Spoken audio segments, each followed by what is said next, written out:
Ayan po, nasa airport po kami. Pauwi na po ako. Ako talaga ang uuwi ah. Ayan po ang mga kasama ko. Ayan.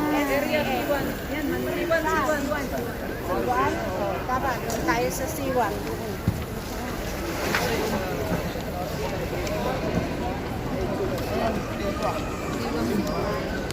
Ayan. Uy! Ayan kami.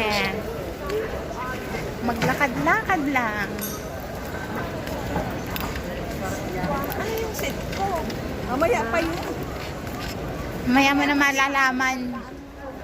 Bibigyan ka ng seat pag nakandun ka nakapasok sa mission. Tandaan mo yun. Nakapasok ka na doon ka bibigyan ng seat. Yan yung number one. Hindi.